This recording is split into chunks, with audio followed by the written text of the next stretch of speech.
তে আল্লাহ সুবহানাহু ওয়া তাআলার নির্দেশ পালন করার জন্য নিজের সন্তানকে কুরবানি করার জন্য আল্লাহ নির্দেশ করার কারণ হলো আল্লাহ দেখতে চেয়েছেন ইব্রাহিম আমাকে কতটুক ভালোবাসে, ইব্রাহিম আমাকে কতটুক ভয় করে, আমার জন্য সে কি নিবেদ করতে পারে, তার প্রাণকে কি উৎসর্গ করতে পারে কিনা, তার ভালোবাসাকে আমি আল্লাহর জন্য বিলীন করতে পারে কিনা, আমার সামনে আত্মসমর্পণ করতে পারে কিনা, সেটা দেখার জন্য কি আল্লাহ নির্দেশ দিয়েছেন। কথা বলেন ঠিক কিনা? এখান থেকে আমাদের শিক্ষা হলো ইসলামের জন্য যদি আমাদের জীবন দিতে হয়, ইসলামের জন্য যদি আমাদের সন্তানকে যদি কুরবান করতে হয়, যদি ইসলামের জন্য আমার সন্তানকে জিহাদের মাঠে দিতে হয়, তাহলে সেটাই আমাদের করতে হবে। এটাই হচ্ছে কুরবানির শিক্ষা। কথা বলেন ঠিক কিনা? ইসলামের জন্য নিজের জীবনকে উৎসর্গ করতে হবে, বাড়ি ছাড়তে হবে, ঘর ছাড়তে হবে, স্ত্রীকে ছাড়তে হবে, সবকিছু ছেড়ে দিয়ে আল্লাহর সামনে আত্মসমর্পণ করার হচ্ছে কুরবানির শিক্ষা। কথা বলেন ঠিক কিনা? শুধু পশু জবাই করা ইসলামের শিক্ষা নয়, এটাই কুরবানি নয়। ইসলাম শিক্ষা দিয়েছে প্রয়োজনে তোমার সন্তানকে তোমাকে কি করতে হবে? বিলীন করতে হবে, তোমার স্ত্রীকে বিধবা করতে হবে, নিজেকে প্রয়োজনে করতে হবে, ইসলামের সামনে মাথা নত করতে হবে। এটাই হচ্ছে ইসলামের প্রকৃত এবং কুরবানির প্রকৃত শিক্ষা। কথা বলে ঠিক। আজকে আমরা কুরবানির শিক্ষাকে বুকে লালন করতে পারি না বলে আজকে গোটা বিশ্বে ইহুদিরা, নাস্তিকবাদীরা মুসলমানদের উপরে বিভিন্ন ভাবে নির্যাতনের আগ্রাসন চালিয়ে যাচ্ছে। কথা বলে ঠিক কিনা? আজকে যদি আমরা প্রকৃতপক্ষে শুধু এই কুরবানিটাকে যদি আমরা আমাদের বুকে লালন করতে পারতাম, যদি এই শিক্ষাটাকে আমরা আঁকড়িয়ে লালন করতে পারতাম, পৃথিবীর জমিনে কোনো শক্তি নাই মুসলমানদের উপরে আক্রমণ করবে। কথা বলে ঠিক কিনা? জনপ্রিয় ভাইরা আমার, কুরবানির শিক্ষা মূলত এটাই, আমাকে কুরবান করতে হবে, নিজেকে বিলীন করে দিতে হবে ইসলামের সামনে। কথা বলে ঠিক কিনা? আজকে দোকানে দোকানে ইসরায়েলি পণ্য আছে না নাই? বিভিন্ন সময় আজকে কুরবানির দিন পুস্তকে অনেকে কালোবাড়ি গাবে। কথা বলে ঠিক কিনা? চান্দাবাড়ি মারতে হবে। আমি আপনাদেরকে বলবো, আপনারা কোকা-কোলা বাদ দিয়ে, দুধ বাদ দিয়ে যেটা বাংলাদেশি পণ্য সেটা ব্যবহার করা দরকার আছে না নাই? আমি আপনার টাকায় মুসলমানদের ছোট ছোট বাচ্চাদেরকে হত্যা করা হচ্ছে, মা-বোনদেরকে হত্যা করা হচ্ছে, আমি আপনার টাকা দিয়ে তাদেরকে হেল্প করছি। কথা বলে ঠিক কিনা?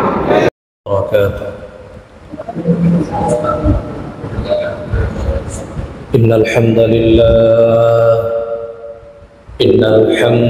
لله نحمده ونستعينه ونستغفره ونؤمن به ونتوكل عليه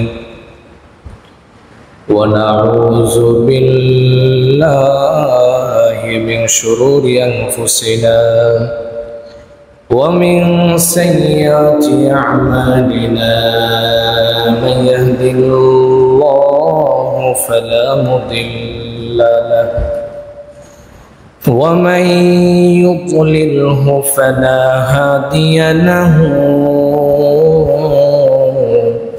أي فلن تجد له وليا مرشدا وأشهد أن لا إله إلا الله وحده لا شريك له لا جد له ولا ند له ولا مثل له ولا مثيل له ونشهد أن سيدنا وسندنا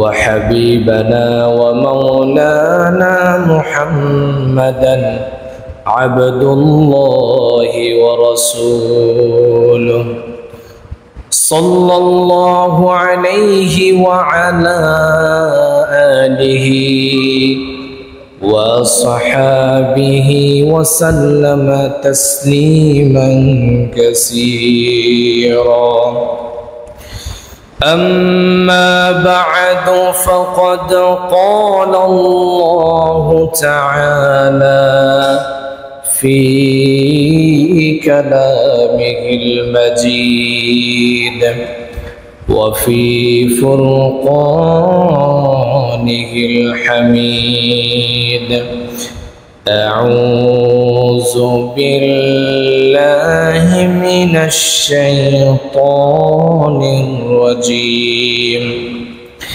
بسم الله الرحمن الرحيم لن ينال الله لحومها ولا دماؤها ولكن يناله التقوى منكم كذلك سخرها لكم لتكبروا الله على ما هداكم وبشر المحسنين. وقال تعالى في شان حبيبه إن الله وملائكته يصلون على النبي يا أيها الذين آمنوا صلوا عليه وسلموا تسليما. محبة الشريف اللهم صل على محمد وعلى آل محمد كما صليت على إبراهيم وعلى آل إبراهيم إنك حميد مجيد. اللهم بارك على محمد وعلى آل محمد كما باركت على إبراهيم وعلى آل إبراهيم إنك حميد مجيد. আলহামদুলিল্লাহ, কৃতজ্ঞতা আদায় করছি মহান আল্লাহ সুবহানাহু ওয়া তাআলার দরবারে, যিনি অত্যন্ত দয়া করে মায়া করে ভালোবেসে আমাদেরকে সুস্থ রেখে মুমিনদের দুই ঈদ আনন্দের দিন ঈদুল আজহায় আসার বসার এবং অতিরিক্ত জয় তাকবীরুল্লাহর সাথে ঈদের জামাত আদায় করার তৌফিক দিয়েছেন। সেজন্য মহান রব্বে কারীমের দরবারে অন্তঃস্থল থেকে কৃতজ্ঞতা জ্ঞাপন করে পড়ে নিচ্ছি আলহামদুলিল্লাহ। প্রিয় ভাইয়েরা আমার, আজকের এই ঈদুল আজহার দিনে যারা উপস্থিত আছেন এবং যারা আসছেন এবং এলাকার প্রত্যেক মা বোনদেরকে এবং আমার অডিয়েন্সদেরকে আমার পক্ষ থেকে ঈদ মুবারক। তাকাব্বালাল্লাহু মিন্না ওয়া মিনকুম। প্রত্যেকে পড়েন আমিন। সম্মানিত ভাইরা আমার, ঈদ মানেই হচ্ছে আনন্দ, ঈদ মানেই হচ্ছে খুশি, ঠিক না? ধনী গরিব সকলে একসাথে গলায় গলা মিলিয়ে তাকবীরের ধ্বনি দিয়ে তারা মাঠে আসবে, এটাই হচ্ছে একজন মুমিনের কাজ। বিশ্বনবী সাল্লাল্লাহু আলাইহি ওয়াসাল্লাম মক্কা থেকে যখন মদিনায় হিজরত করেন তখন তিনি দেখতে পেলেন যে জাহিলি যুগ ছিল তখন, কিছু মানুষ যারা দুটি দিন উৎসব পালন করত। সাহাবায়ে কেরামকে জিজ্ঞাসা করলেন, মা হাযানিল ইয়াউমানে, তোমরা এই দুটি দিনে কি উৎসব পালন করো? এই দুটি দিন কি? এই দুটি দিনে কি আলাদা কোনো ফজিলত আছে? তখন সাহাবায়ে কেরাম জবাব দিলেন, কুন্না নালআবু ফীহিমা ফিল জাহিলিয়া, অর্থাৎ আমরা এই দুই দিনে খেলাধুলা করতাম এবং বিভিন্নভাবে আমরা উৎসব পালন করতাম, অর্থাৎ আনন্দ ফুর্তি করতাম। বিশ্বনবী সাল্লাল্লাহু আলাইহি ওয়াসাল্লাম এই কথা শুনে তিনি জবাব দিলেন, ফাকাল রাসূলুল্লাহ সাল্লাল্লাহু আলাইহি ওয়াসাল্লাম, ইন্নাল্লাহা ক্বাদ আবদালাকুম বিহিমা খায়রাম মিনহুমা ইয়াউমাল আযাহি ওয়া ইয়াউমাল ফিতর। বলেন সুবহানাল্লাহ। বিশ্বনবী সাল্লাল্লাহু আলাইহি ওয়াসাল্লাম বলছেন, আমার সাহাবীরা শুনো শুনো, তোমরা যেই দুটি দিনে উৎসব পালন করো এর থেকেও সুন্দর দিন, উত্তম দিন আল্লাহ রাব্বুল আলামিন তোমাদের জন্য নির্ধারণ করে দিলেন। বলেন সুবহানাল্লাহ। এক নাম্বার হচ্ছে ঈদুল আজহা, আরেকটি নাম হচ্ছে ঈদুল ফিতর। এই দুই দিনে তোমরা ইসলামের গণ্ডির ভিতরে থেকে আনন্দ ফুর্তি করবে। ইসলামের গণ্ডির বাহিরে গিয়ে আনন্দ ফুর্তি করার সুযোগ ইসলামে নাই, ঠিক কিনা? আজকে ঈদ আসলে আমরা আনন্দ বেশিরভাগই 100-র মধ্যে 70% আমরা যদি আনন্দ করি সেটা হয় ইসলামের গণ্ডির বাহিরে। কথা বলেন ঠিক কিনা? অথচ এই দুটি দিন দেওয়া হয়েছে ইসলামের গণ্ডির ভিতরে থেকে। ইসলাম যেভাবে বলেছে, বিশ্বনবী সাল্লাল্লাহু আলাইহি ওয়াসাল্লাম, সাহাবায়ে কেরাম যেভাবে ঈদ পালন করেছে ওইভাবে আমাদেরকে পালন করতে হবে। কথা বলেন ঠিক কিনা? মন ভরা ভাবে আপনি আনন্দ ফুর্তি করবেন, এটা ইসলাম কখনো এলাও করে না।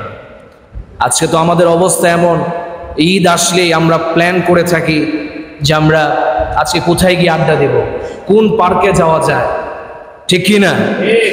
মদ গাঁজা যারা খায় অগ্রিম আগে স্টক করে রাখে, যারা হারাম ভক্ষণ করে ইয়াবা সহ যা যা আছে এই দিনে তারা প্ল্যানই করে রাখে যে এমন জায়গায় গিয়ে বসে আমরা আড্ডা দিব এবং আমরা নেশা করব। পরেন নাউজুবিল্লাহ। ঈদের দিনগুলোতে সবচেয়ে বেশি নেশা হয়। কথা বলেন ঠিক কিনা? ঈদের দিনগুলোতে যেই পরিমাণ গুনাহ হয় আমি মনে করি অন্য দিনে সেই পরিমাণ গুনাহ হয় না। কথা বলেন ঠিক কিনা?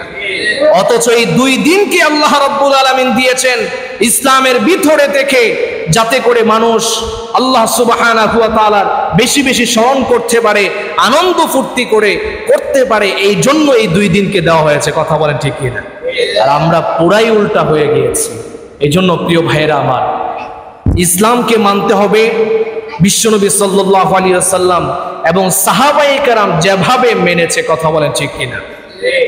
এই জন্য আসুন আমরা এই ঈদটাকে ইসলামের গণ্ডির ভিতরে থেকে, ধনী গরিব কাউকে ছোট করা যাবে না।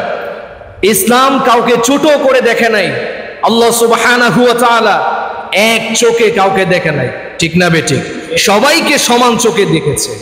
আর আমরা একটু টাকা পয়সা হয়ে গেলে গরিবদেরকে আর দেখি না, ওদেরকে গণাই ধরি না। কথা বলেন ঠিক কি না? অথচ মসজিদের মধ্যে যদি একজন রিস্কাওয়ালা থেকে নিয়ে মুচি যদি ফার্স্ট কাতারে বসে, তাহলে কোনো বাবার ক্ষমতা নাই, কোনো সরকারেরও ক্ষমতা নাই, প্রথম কাতার থেকে সে তাকে উঠিয়ে দিয়ে শেষ কাতারে নিয়ে দাঁড় করাবে। কথা বলে ঠিক কিনা? এটা হচ্ছে ইসলামের সৌন্দর্য, এটাই হচ্ছে ইসলাম। এই জন্য ধনী গরিব সকলে একসাথে মিলেমিশে আমরা কুরবানি করব এবং একসাথে মিলেমিশে আমরা কুরবানির গোশত খাবো। এটাই হচ্ছে ঈদের দিনের সবচেয়ে বড় ইবাদত। বলে সুবহানাল্লাহ। সম্মানিত ভাইয়েরা আমার, এখন ঈদ এটা কোথায় থেকে এসেছে? আমরা তো অনেকেই মনে করি যে ঈদ হয়তো ইব্রাহিম আলাইহিস সালাতু ওয়াস সালাম থেকে এসেছে। কথা বলেন ঠিক কিনা? অথচ আল্লাহ রাব্বুল আলামিন মহাগ্রন্থ আল কোরআনুল কারীমের সূরাতুল হজ্জের 34 নম্বর আয়াতের মধ্যে আল্লাহ সুবহানাহু ওয়া তাআলা বলছেন, ওয়ালিকুল্লি উম্মাতিন জাআলনা মানসাকাল লিয়াযকুরু ইসমাল্লাহ আলা মা রাযাকাহুম মিন বাহিমাতিল আনআম। আল্লাহু আকবার। আল্লাহ রাব্বুল আলামিন বলছেন যে আমি প্রত্যেক জাতি, প্রত্যেক গোত্রের জন্য আমি কুরবানি ওয়াজিব করে দিলাম। এই আয়াত থেকে বোঝা গেল বিশ্বনবী সাল্লাল্লাহু আলাইহি ওয়াসাল্লাম থেকে শুধু কুরবানি শুরু হয় নাই, বাবা আদম থেকে আজ অবধি পর্যন্ত কুরবানি আছে, কিয়ামত পর্যন্ত থাকবে, ঠিক কিনা? এই জন্য আল্লাহ রাব্বুল আলামিন বলছেন যত নবী এসেছে, যত উম্মত এসেছে, প্রত্যেকের জন্য আমি আল্লাহ কুরবানিকে ওয়াজিব করলাম। লিয়াযকুরু ইসমাল্লাহি আলা মা রাযাকাহুম মিন বাহিমাতিল আনআম। আল্লাহ রাব্বুল আলামিন বলছেন আমি যে তোমাদেরকে রিজিক হিসাবে চতুষ্পর্যন্ত দিলাম, এই চতুষ্পর্যন্ত আমি আল্লাহর নামে তোমরা জবাই করো। বলেন সুবহানাল্লাহ। আয়াত থেকে বোঝা গেল শুধু ইব্রাহিম নবীর জন্য এটা ছিল না, বাবা আদম থেকে শুরু হয়েছে। নতুন কোনো বিষয় না কুরবানি, এটা নতুন কোনো বিষয় না, এটা আদি পিতা হযরত ইব্রাহিমের দুই সন্তান অর্থাৎ হযরত আদমের দুই সন্তান হাবিল কাবিল থেকে শুরু হয়েছে। কথা বলেন ঠিক কিনা? এই ঘটনা আল্লাহ রাব্বুল আলামিন কোরআনুল কারীমে পুট করেছেন সূরাতুল মায়েদার 27 নম্বর আয়াতে। আল্লাহ রাব্বুল আলামিন বলছেন, ওয়াতলু আলাইহিম নাবা বনি আদম বিল হক ইয ক্বাররাবা কুরবানান ফাতুকবিলা মিন আহাদিহিমা ওয়া লাম ইউতাকাব্বাল মিনাল আখার। পড়েন সুবহানাল্লাহ। হযরত আদম আলাইহিস সালাতু ওয়াস সালামের দুটি সন্তান ছিল, একটির নাম ছিল হাবিল আর একটির নাম ছিল কাবিল। সংক্ষেপে আমরা ঘটনাটা জানি। তখন হযরত আদম আলাইহিস সালাতু ওয়াস সালামের থেকে যমজ সন্তান হতো, মা হাওয়া আলাইহিস সালামের গর্ভ থেকে যমজ সন্তান হতো, একটা ছেলে একটা মেয়ে। তো হাবিলের সাথে যে মেয়েটা হয়েছে সেই মেয়েটা ছিল খুবই বিশ্রী, কালো।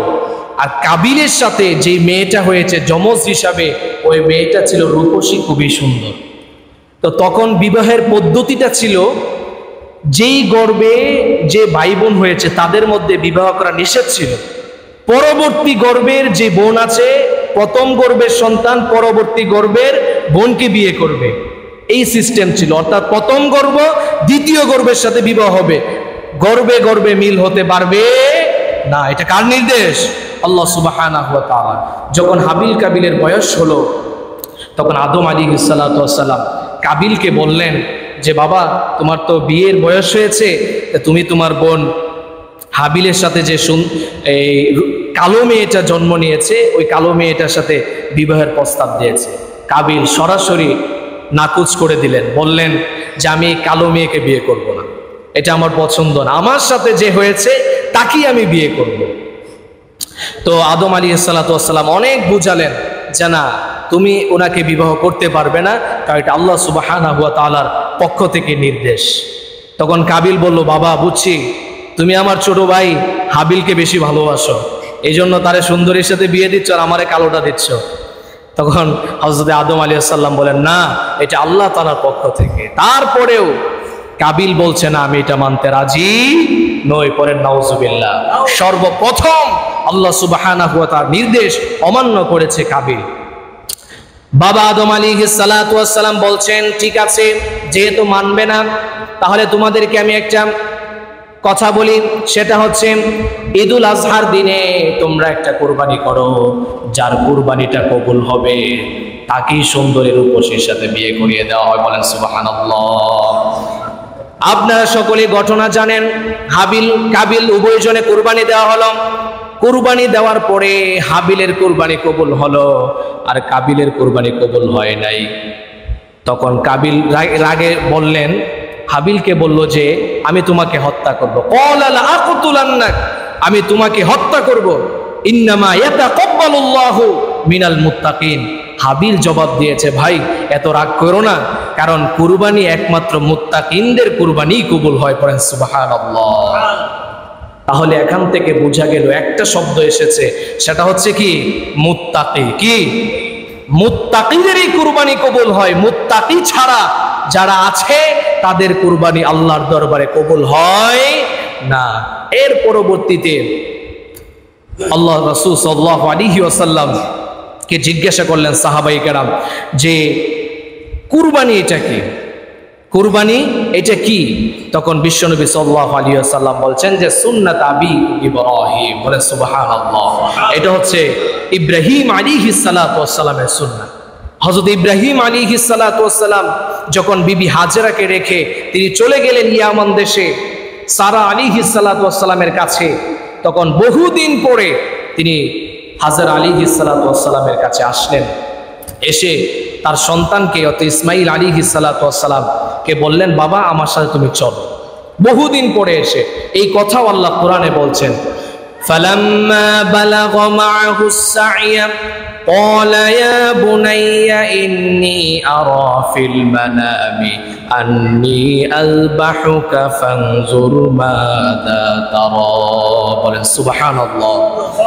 হযরত ইব্রাহিম আলাইহিস সালাতু ওয়াস সালাম সন্তানকে বললেন, বাবা আমি তো তোমাকে দেখলাম স্বপ্নে, ফালাম্মা বালাগা মাহু সাইয়া, যখন সন্তান হাঁটা চলা শিখেছে, যখন ইব্রাহিমের সাথে হেঁটে হেঁটে যেতে পারে এতটুকু বয়স হলো, তখন তিনি বললেন, বাবা আমি তো স্বপ্নে দেখলাম তোমাকে জবাহ করছি, ফাংজুর মাজা তারা, তুমি এখন ভেবে চিন্তায় দেখো তুমি কি করবে, তোমার মতামত কি। তখন ইসমাইল আলাইহিস সালাতু ওয়াস সালাম কোনো টেনশন করেন নাই, চিন্তা করেন নাই, সরাসরি তিনি জবাব দিয়ে দেন, ফাংজুর মাজা তারা ক্বালা ইয়া আবাতি ফাআল মা তু'মার সাতাজিদুনি ইনশাআল্লাহু মিনাস সাবিরিন। আল্লাহু আকবার। এত ছোট বাচ্চা, বয়স 13 বছর, তিনি চিন্তা না করে তিনি বলে দিলেন, ক্বালা ইয়া আবাতি ফাআল মা তু'মার, হে আব্বাজান আপনি আল্লাহর পক্ষ থেকে যে নির্দেশ আপনি পেয়েছেন সেটা আপনি পুঙ্খানুপুঙ্খানুভাবে আপনি পালন করুন। সাতাজিদুনি ইনশাআল্লাহু মিনাস সাবিরিন, অচিরেই আপনি আমাকে দেখতে পাবেন ধৈর্যশীলদের কাতারে। বলেন সুবহানাল্লাহ। হযরত ইব্রাহিম আলাইহিস সালাতু ওয়াস সালাম সন্তানকে নিয়ে মিনায় পৌঁছলেন। মিনায় পৌঁছার পরে তিনি জবাই করার জন্য যখন প্রস্তুত হয়েছেন, তখন ইসমাইল আলাইহিস সালাতু ওয়াস সালাম বলছেন, বাবা আমার হাত পা বেঁধে নাও, যাতে করে আমি নড়াচড়া না করি, আল্লাহর বিধান লঙ্ঘন হয়ে যেতে পারে। তখন ইব্রাহিম আলাইহিস সালাতু ওয়াস সালাম যখন হাত পা বাঁধতে শুরু করলেন, পরক্ষণে আবার বললেন ইসমাইল আলাইহিস সালাম, না হাত পা বাঁধার প্রয়োজন নাই।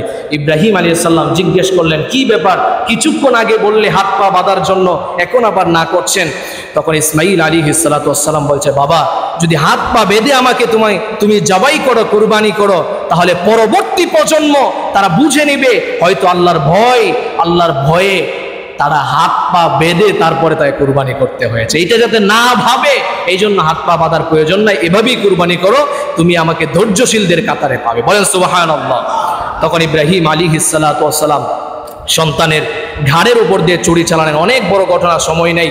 তখন ঘাড়ের উপর দিয়ে ছুরি চালানোর পরে কি জবাই হচ্ছে না, আল্লাহ সুবহানাহু ওয়া তাআলা হযরত জিবরাইল আলাইহিস সালাতু ওয়াস সালামকে বললেন, তাড়াতাড়ি যাও জান্নাত থেকে দুম্বা নিয়ে আমার ইব্রাহিমের চুলের নিচে ধরে দাও। সাথে সাথে হযরত জিবরাইল আলাইহিস সালাতু ওয়াস সালাম ইব্রাহিম খলিলুল্লাহ চুলের নিচে ধরে দিলেন, আর সাথে সাথে জবাই হয়ে গেল। বলেন সুবহানাল্লাহ। আল্লাহ সুবহানাহু ওয়া তাআলা তখনই ইব্রাহিম আলাইহিস সালাতু ওয়াস সালামকে বললেন ডেকে, হে ইব্রাহিম, কদ সাদ্দাকতার রুইয়া ইন্না কাযালিকা নাজজিল মুহসিনিন, তুমি তোমার স্বপ্নকে বাস্তবায়ন করেছো, তুমি তোমার স্বপ্নকে বাস্তবায়ন করেছো। ইন্না কাযালিকা নাজজিল মুহসিনিন, নিশ্চয়ই আমি সৎকর্মশালীদেরকে এভাবেই পরীক্ষা নিয়ে থাকি। বলেন সুবহানাল্লাহ। সুতরাং যারা মুমিন হবে, সৎকর্মশীল হবে, তাদের পরীক্ষা কার পক্ষ থেকে হবে? যে যত বড় মুমিন, যে যত বড় আল্লাহর ওলি হবে, তার পরীক্ষাও তত কঠিন হবে। কথা বলেন ঠিক কিনা? এই জন্য ইব্রাহিম আলাইহিস সালাতু ওয়াস সালামের এই সুন্নাহটাকে, এই কাজটাকে আল্লাহ সুবহানাহু ওয়া তাআলার কাছে এত ভালো লেগেছে যে কিয়ামত পর্যন্ত যত মুমিন মুসলমান আসবে, যাদের সামর্থ্য থাকবে, নেশাব পরিমাণ মাল থাকবে, তাদের উপরে আল্লাহ সুবহানাহু ওয়া তাআলা কুরবানিকে ওয়াজিব করে দিয়েছেন। বলেন সুবহানাল্লাহ। এই জন্য আল্লাহ রাব্বুল আলামিন বলছেন, লা ইয়ানালাল্লাহা লুহুমুহা ওয়ালা দিমাউহা ওয়ালাকিন ইয়ানালুহুত তাকওয়া মিনকুম। আল্লাহ রাব্বুল আলামিন বলছেন, ওহে মুমিন বান্দা বান্দীরা, তোমরা যে কুরবানি করো তার গোশত আমি আল্লাহর কাছে পৌঁছে না, তার রক্ত আমি আল্লাহর কাছে পৌঁছে না। তাকওয়া মিনকুম, তোমাদের যেই তাকওয়া আছে, আমি আল্লাহর প্রতি যেই ভয়ভীতি আছে, সেই ভয়ভীতিটা আমি আল্লাহ রাব্বুল আলামিনের কাছে পৌঁছে। বলেন সুবহানাল্লাহ। আল্লাহ সুবহানাহু ওয়া তাআলা বলছেন, তোমাদের রক্ত আমার কাছে পৌঁছে না, গোশত আমার কাছে পৌঁছে না, তোমাদের তাকওয়া, তোমাদের যে ভয়, তোমার যে খুলুসিয়াত, ইখলাস আছে, ওই ইখলাসটা আমি আল্লাহর কাছে পৌঁছে। বলেন সুবহানাল্লাহ। আয়াত থেকে বোঝা গেল তাকওয়া ছাড়া কুরবানি হবে না। আপনি 10টা 20টা কুরবানি দিলেন, বিশাল গরু আপনি জবাই করলেন, কুরবানি দিলেন 1 কোটি 1.5 কোটি টাকা দিয়ে, দেখানোর জন্য তাকওয়া নাই, নামাজ নাই, কালাম নাই, আল্লাহর ভয় ভীতি নাই। আপনি যতই কুরবানি দেন আর যতই জবাই করেন, সেটা জবাই হবে কিন্তু কুরবানি হবে না। আপনি যত ঘটনা দেখবেন, এই কুরবানির পিছনে একটাই রহস্য, সেটা হচ্ছে কি? আল্লাহর ভয়। কার ভয়? আল্লাহর ভয়। আপনি ফজরের জামাতই পড়লেন না, নামাজই পড়লেন না, আপনার তাকওয়া কোত্থেকে আসবে? কথা বলেন ঠিক কিনা? এই জন্য তাকওয়া ঠিক রেখে যদি আপনি কুরবানি দিতে পারেন তবেই আপনার কুরবানি আল্লাহর কাছে কবুল হবে, অন্যথায় কবুল হবে না। সম্মানিত ভাইয়েরা আমার, তাকওয়ার আলোচনা অনেক করেছি, সংক্ষেপে আমি একটা কথা বলতে চাই যে কুরবানি থেকে মূল শিক্ষাটা আমাদের কি জানার দরকার আছে না নাই? কুরবানি থেকে শিক্ষাটা কি? আমরা জবাই করি, আমরাই গোশত খাই, চামড়াও আমাদের, সব আমাদের, তারপরেও আল্লাহ বলছেন কুরবানি করো, কুরবানি ওয়াজিব। এটাই হচ্ছে তাকওয়া, এটাই হচ্ছে আল্লাহর ভয়। সব আমরা খাই, এরপর আল্লাহ কি বলছেন? এটাই কি তাকওয়া, এটাই হচ্ছে পরীক্ষা, এটাই হচ্ছে সুন্নাহ।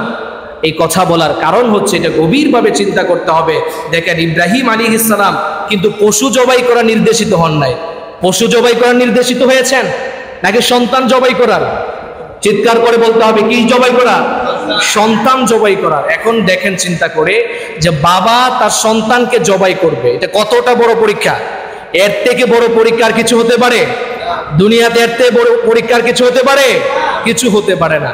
তে আল্লাহ সুবহানাহু ওয়া তাআলার নির্দেশ পালন করার জন্য, নিয়ে সন্তানকে কুরবানি করার জন্য আল্লাহ নির্দেশ করার কারণ হলো আল্লাহ দেখতে চেয়েছেন ইব্রাহিম আমাকে কতটুক ভালোবাসে, ইব্রাহিম আমাকে কতটুক ভয় করে, আমার জন্য সে কি নিবেদন করতে পারে, তার প্রাণকে কি উৎসর্গ করতে পারে কিনা, তার ভালোবাসাকে আমি আল্লাহর জন্য বিলীন করতে পারে কিনা, আমার সামনে আত্মসমর্পণ করতে পারে কিনা, সেটা দেখার জন্য কি আল্লাহ নির্দেশ দিয়েছেন। কথা বলেন ঠিক কিনা?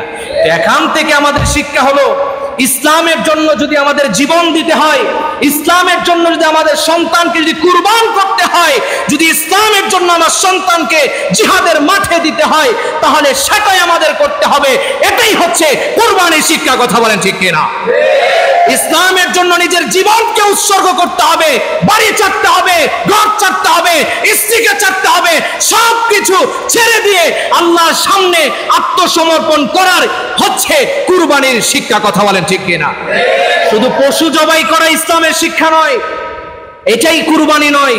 ইসলাম শিক্ষা দিয়েছে প্রয়োজনে তোমার সন্তানকে তোমাকে কি করতে হবে? বিলীন করতে হবে, তোমার স্ত্রীকে বিধবা করতে হবে, নিজেকে প্রয়োজনে করতে হবে, ইসলামের সামনে মাথা নত করতে হবে।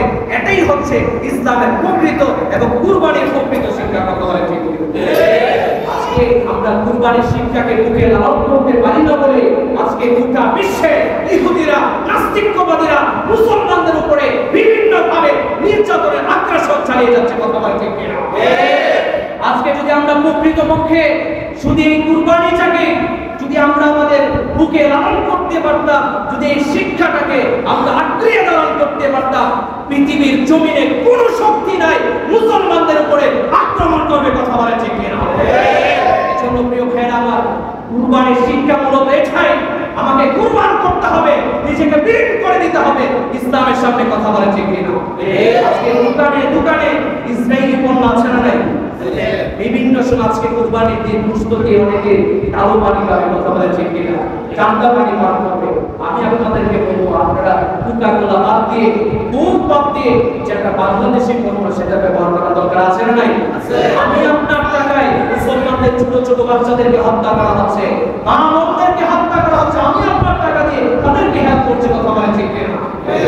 এটা না খেলে তো আমরা মারা যাবো, মারা যাবো। ইসলামের ভালোবাসার জন্য এটাও কুরবান, এটাও কুরবানি।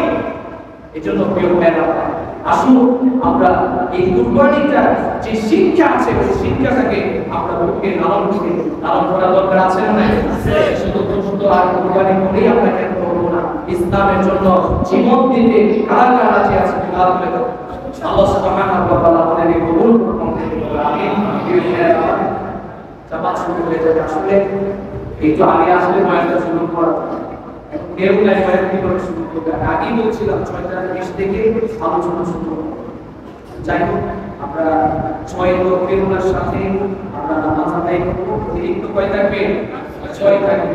একটা হচ্ছে আমরা তখন প্রথম রাকাতে প্রথম তাকবীরে নিয়ত করব, কি করব? ভুল করে অনেকে নিয়ত বাঁধবো। নিয়ত বাঁধার পরে সানাজে আছে, সানাজা আমরা করব, করার পরে আবার এমনি তাকবীর দিয়ে ছেড়ে দেব। 3 তাকবীর, 2 তাকবীর দিয়ে ছেড়ে দিয়ে, 3 তাকবীর দিয়ে ছেড়ে দিয়ে তারপরে আমরা কি ছেড়ে দেওয়ার পরে তারপরে আমরা এভাবে প্রথম রাকাত শেষ। দ্বিতীয় রাকাতে এসে রুকুর পূর্বে আবার 3 তাকবীর, 3 তাকবীর দিয়ে চতুর্থ নাম্বার তাকবীরে আমরা রুকুতে যাব প্রত্যেককে কিন্তু তারা শুরু